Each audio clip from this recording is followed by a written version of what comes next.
Ever feel like you're constantly bombarded with this message of find your happiness? Like, it's this big thing that everyone's after, Yeah. but then no one actually tells you what it or how to get it. You're right. It's not as simple as just catching happiness, is it? I think the first hurdle is actually understanding what happiness even means. Totally. And honestly, that's where I see a lot of people getting tripped up by these sort of modern misconceptions about it. Yeah, and that's where I think this deep dive is going to be really interesting. We've got some excerpts from Glenn Berkolev's ebook, Happiness, A Journey, Not a Destination. Right. And he really digs into that, like what it actually means. He does. And you know what I find really refreshing about Berkolev's take Mm-hmm. is that it's very grounded in the realities of modern life. Mm-hmm. Like he's not some guru on a mountaintop. Right. He's living with the same stresses, the same tech, overload all the societal pressures as the rest of us. Yeah, and he actually argues that those things, those challenges, those modern challenges really affect our happiness in like every aspect of life. Oh, absolutely. Work, relationships, I everything. mean, think about it like that always-on feeling we get from technology. Oh, yeah. You know, if we're not careful, we're just tethered to these devices, Yeah. and that's a recipe for burnout. Right. Totally. And that's going to zap your overall sense of well-being. Absolutely. So it's not just about, those moments of feeling good. It's about a deeper sense of like fulfillment and being able to function at your best. Mm-hmm. I thought it was really interesting, though, that he lays out these 6 grand illusions about happiness that he thinks hold us back. Yes. And these illusions, they're so sneaky because they often sound like common sense. Oh, Like the first one he digs into is the illusion of control. oh, I can see myself falling for that one. Right. It's so common, especially in the workplace. Oh, yeah. We think we can micromanage every little detail, control all the outcomes, like we're puppet masters of our own destiny. Right, but that's just not realistic. Not at all. Yeah. And clinging to that just sets us up for disappointment and frustration. Yeah. He actually uses this great example of like waiting for the bus. Okay. You can't control when the bus arrives, right? Right. No matter how much you will it to be on time. Right. But we still do it. We still get bent out of shape when it doesn't show up. Exactly. Yes. Like our anger is going to magically change the situation. Right, exactly. Okay, so illusion of control. What's another one that tends to trip people up? Well, how often have you found yourself thinking, if only I had this, then I'd be happy? Oh, all the time. New job, bigger house, different relationship status. That's the illusion of change, and it's a powerful one because we get so caught up in this idea that happiness is somewhere out there, just beyond this magical milestone, that we miss the opportunities for joy that are right here, right now. Right. And Berkolev reminds us that lasting happiness isn't really about our circumstances, Okay. It's about how we choose to respond to them. So it's more about shifting our perspective on the situation than actually like changing the situation. You got it. Like he gives this example of someone who constantly dreams of living in a different city. Okay. And they might spend all their energy fantasizing about this new life, only to get there and realize they brought all their same baggage with them. Oh, it's like thinking a new job is going to magically solve all your problems. Exactly. When in reality, you're the one who has to change your approach to work. Yes. And that's a much tougher pill to swallow, isn't it? Right. Than simply changing our external circumstances. It takes more work. It does. It takes self-awareness, Yeah. it takes honesty, and it takes willingness to kind of go inward. Okay, so we've got illusion of control, we've got illusion of change. Okay. What's the next one he tackles? All right, so this one's a bit sneakier, and it often stems from our fears. Okay. He calls it the illusion of fear, where we let these anxieties about what might happen rob us of the joy we could be experiencing right now. Can you give me an example of what that looks like? Sure. So Yeah. imagine you're up for a promotion at work. Instead of feeling excited about the opportunity and, maybe focusing on preparing, you let your thoughts spiral. Oh, yeah. You start imagining all the ways you could mess up the interview, or even worse, get the promotion and then totally fail. Oh, I've been there. Right. It's you end up creating all this suffering for no reason. Exactly. And Berkolev's point is that we often give fear way more power than it deserves. He encourages us to acknowledge our fears, Okay. but don't let them dictate our choices or steal our joy. So it's about finding that balance between like being prepared but not letting that anxiety totally paralyze us. You got it. Okay. Ready to dive into the next illusion? Lay it on me. All right. So this next one, I think a lot of us are going to relate to, especially those of us who are always on the go. Okay. It's the illusion of time. Okay. This idea that we'll be happy one day Oh, yeah. when we finally achieve that goal. Oh, I know that one. Right. When I finish this project, When I get that promotion, then I can finally relax and be happy. Exactly. We put off our happiness thinking it's something we have to earn or achieve in the future. Right. But here's the thing. Life is happening NOW. It is. And Berkeley's point Yeah. is that if we're not careful, we're going to miss out on all the joy that's available to us in the present moment. Right, because we're so busy chasing after some future version of ourselves. Exactly. He tells this story about a man who spends years, dreaming of retiring to a tropical island. Okay. He works tirelessly, Mhm. sacrifices time with family and friends, all for that one goal. Wow. And then when he finally gets there, he realizes he's forgotten how to actually enjoy life. Oh, that's kind of heartbreaking. It is, isn't it? But also like a really good reminder that we can't just put our happiness on hold. No, we can't. Like it's got to be part of the journey, not just the destination. Exactly. It's about finding those moments of joy and contentment every single day, Okay. Eve, even amidst the chaos and the busyness. I like that. Okay, you ready for the next one on our list? Hit me. Okay, so this one might surprise you because it kind of goes against a lot of what we're taught. Okay. He calls it the illusion of separation. Okay. And it's this idea that we're all these like separate individuals and our happiness is somehow independent of others. So you're saying our happiness is actually connected to the well-being of others? Exactly. Eh? I know it's a little counterintuitive, Right. especially in a world that often emphasizes like individualism and competition. Right. But Berkelev argues that true happiness is deeply intertwined with our connection to other people. Okay. And he even points out that, research shows that acts of kindness, compassion, generosity, Yeah. they actually boost our own happiness levels. Right. Which makes sense when you think about it. I tell you, How good does it feel to help someone else the best. or be a part of something larger than yourself? Absolutely. Then we get to the final illusion. Okay. And this one is especially relevant in the age of social media. Oh, boy. The illusion of perfection. I know this one. It's so easy to get caught up in comparing ourselves to like those perfectly curated lives that we see online. Yes. And then we feel like we don't measure up. That's exactly it. Yeah. That's what this illusion thrives on. Yeah. We set these unrealistic standards for ourselves based on these like airbrushed versions of reality. It's impossible. It is.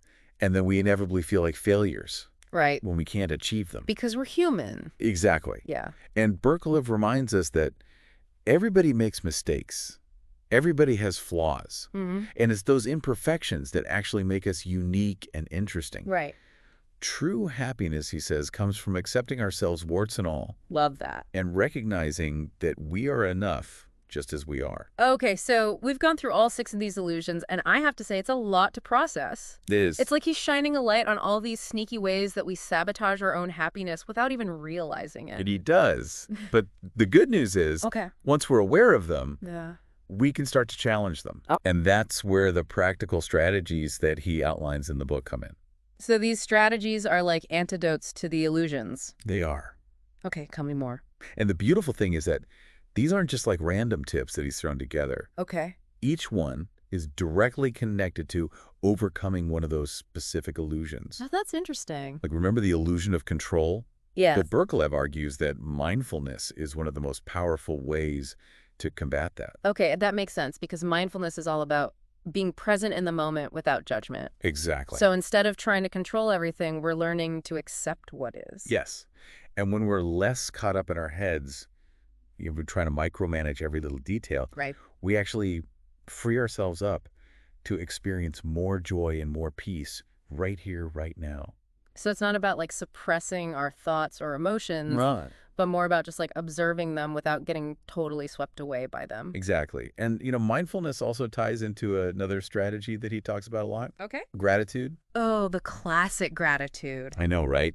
It's a classic for a reason. Yeah. But it's amazing how easy it is to forget to practice gratitude So true. in our daily lives. Yeah. But when we consciously focus on the good things in our lives, even the seemingly small things, it shifts our perspective Right. from a place of lack to a place of abundance. It's like that saying, you can't be grateful and unhappy at the same time. Exactly. Yeah. And this ties directly into overcoming that illusion of change. Right. Instead of always focusing on what we're missing, gratitude helps us appreciate what we already have. So it's not about settling or like resigning ourselves to a life that we're not content with, No. but it's more about finding those moments of joy and appreciation Yes. within our current circumstances. Exactly. Okay. And this sets the stage for us to start building our own happiness blueprints. Okay, you've mentioned blueprints a couple of times. Ah, And I have to say, it sounds a little intimidating. does it? Well, is it as complicated as it sounds? Not at all.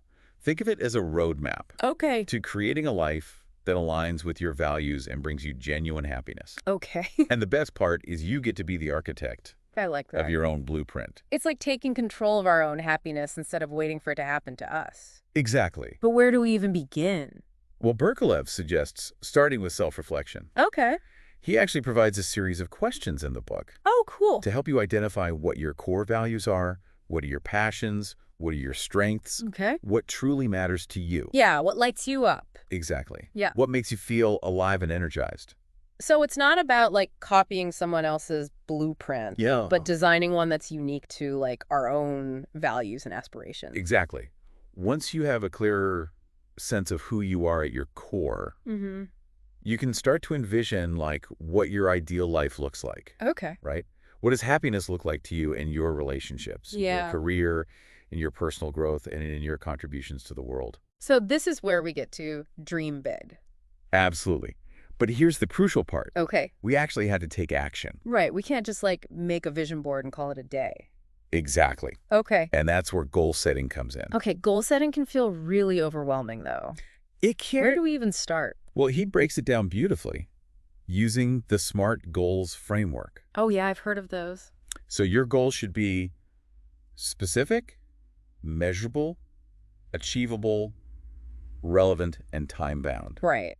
This makes sure you're not just setting yourself up for failure Right. with these vague aspirations like be happier. Right. So instead of saying, I want to be healthier, I would say, I will walk for 30 minutes 3 times a week Exactly. for the next month. There you go. Yeah. It's specific, it's measurable, it's achievable. Yes. And don't underestimate the power of that T, time-bound. Okay.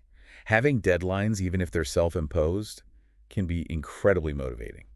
So we've got our vision board. We set our SMART goals. Now what? Well, he acknowledges that, this journey isn't always linear. Right. We're going to face challenges. Yeah. We're going to have setbacks. Of course. We're going to have moments of doubt. Totally. But he encourages us to view those as opportunities for growth and learning. It's like building that resilience muscle, right? Exactly. Knowing that you can bounce back from adversity and come out stronger on the other side. Yes.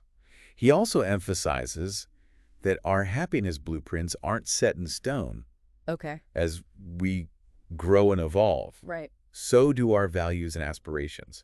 So it's important to regularly check in with ourselves Okay.